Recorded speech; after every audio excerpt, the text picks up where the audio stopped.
تو امریکہ کیا چاہ رہا ہے؟ امریکہ چاہ رہا ہے کہ ہم وہ کرتے رہیں، ان کو مار پڑتی رہے، بربریت ہوتی رہے، لیکن ہمارے ساتھ کچھ عرب ممالک ہوں جو کہ نہیں نہیں نہیں یہ بڑی حماس کی غلطی تھی اور یہ ہے، اور اسرائیل کو حق پہنچتا ہے کہ یہ اسے سیلف ڈیفنس کہہ رہے ہیں۔ ایگزیکٹلی، لیکن عربوں نے اس پر منہ توڑ جواب دیا کہ ہم اس کو حق دفاع نہیں سمجھتے، آپ بچوں کو مار رہے ہیں، خواتین کو مار رہے ہیں۔ انہوں نے اگر اتنا بھی کہا ہے تو وہ بھی غنیمت ہے، اس ماحول میں وہ بھی ہے۔ لیکن اس وقت جتنی یہ جو ایک لمبا ایک سلسلہ چل رہا ہے 7 اکتوبر سے لے کے آج، کل پرسوں تقریباً مہینہ ہونے کو ہے، 1 ماہ ہو جائے گا، اب جو ہے کچھ الفاظ سے زیادہ چاہیے۔ اس دوران حسن نصر اللہ نے جو حزب اللہ کے سربراہ ہیں، انہوں نے بھی ایک ہی دفعہ منہ کھول کے بیان دیا ہے، لیکن اس پہ کوئی بات تو تھی نا کہ ہمارے صبر کا امتحان نہ لیا جائے۔ ہم اب بھی شمالی اسرائیل میں اور لیبنان کے بارڈر پر ہم نے وہاں پہ ان کا مقابلہ کر رہے ہیں اسرائیل کا، اور کچھ بھی ہو سکتا ہے۔ وہ جو اب اگر یہ کرتے رہے یہ طول پکڑ جائے تو کون کہہ سکتا ہے کہ کیا ہوگا؟ دیکھیے، دوسری جنگ عظیم میں پہلے 2 سال 2.5 سال تو ایسے لگتا تھا کہ جرمنوں کو کوئی شکست دے نہیں سکتا۔ جس طریقے نے انہوں نے فرانس پہ اور یورپین اور کنٹریز پہ اور پھر جو روس پہ حملہ کیا، ایسے لگتا تھا کہ وہ ناقابل تسخیر ہے۔ 2-2.5 سال بعد جا کے وہ ٹائٹ جو ہے بدلنے لگی۔ تو اب اگر زوم ہے اسرائیل کو کہ ہم نے یہ کر دیا ہے، ہم نے ان کو کرش کر دیا، کرش وہ حماس نہیں ہوئی۔ غزہ پہ کنٹرول اب بھی حماس کا ہے، اسرائیل کا نہیں ہے۔ اور یہ اگر طول پکڑے گا، اور کئی لوگ کہہ رہے ہیں، ان کے اپنے خیرخواہ کہہ رہے ہیں، جو انہیں امریکی آپ کامنٹری پڑھیں آدمی کا سر چکرا جاتا ہے، ٹیررسٹ ٹیررسٹ ٹیررسٹ، اور جو جس طرح کے مظاہرے کیے جا رہے ہیں وہاں، لیکن وہ بھی ایسے جو کہہ رہے ہیں نہیں، پر یہ جو حکومتی حلقے جو ہیں، جو تھنک ٹینکس ہیں ان کے، میڈیا میں جو ان کے ہیں، وہ جو ہے ڈیمونسٹریشن کرنے والے اور لوگ ہیں، پر وہ جو اسٹیبلشمنٹ جو آپ کہتے ہیں نا، امریکن اسٹیبلشمنٹ کے لوگ، ایکیڈیمیا ہے، میڈیا ہے، سب کچھ ہے، وہ تو بالکل ایک زبان کے ساتھ اسرائیل پرو اسرائیل وہ سارا کچھ کر رہا ہے۔ لیکن اس سے زیادہ وہ جب کریں گے ایک حد تک، کیا کریں گے؟ کیا کر سکتے ہیں اسرائیل یا تو ہے نا کہ ہاتھ کھڑے کر کے حماس معافی مانگنے، ایسی بات ایسا نہیں ہو سکتا۔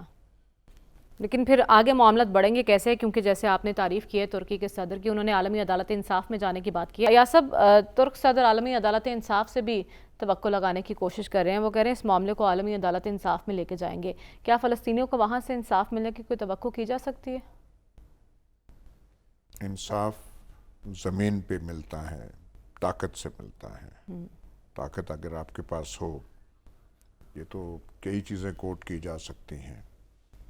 چارلس ڈی گول جو فرانس کے صدر تھے، ان کا ایک مقولہ تھا کہ ایک ہی حقیقت دنیا میں ہے سب سے بڑی، وہ تلوار ہے، اور تلوار کے گرد ہی زندگی گھومتی ہے۔ حماس نے بھی الفاظ سے نہیں، انہوں نے حملہ کیا تو انہوں نے بھی اپنی وہ جو ہے طاقت اور آرگنائزیشن اور اس سے کیا۔ اور حزب اللہ جو ہے بڑی آرگنائزڈ تنظیم ہے، اس نے بھی مقابلہ اسرائیل کا کیا ہے۔ لیکن غزہ کی صورتحال سے تھوڑا سا ہٹ کے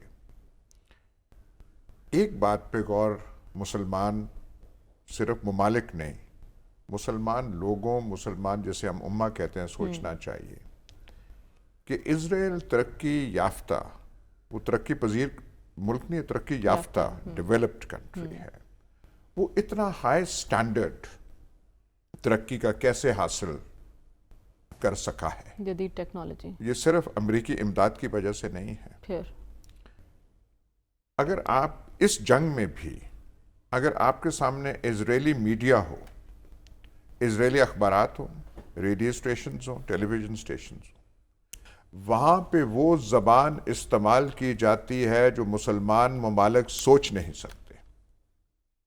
جس قسم کی گالی نیتن یاہو کو پڑ رہی ہے، فوجی فیلئر پہ جو اسے پڑ رہی ہے، جو اس نے ایک ٹویٹ کی تھی اور اس نے کہا تھا کہ مجھے اس کا یہ جو ہے ہمارے سیکیورٹی سروسز جیسے ہمارے ادارے، ان کے اداروں کی فیلیئر ہے کہ پتہ نہیں چلا.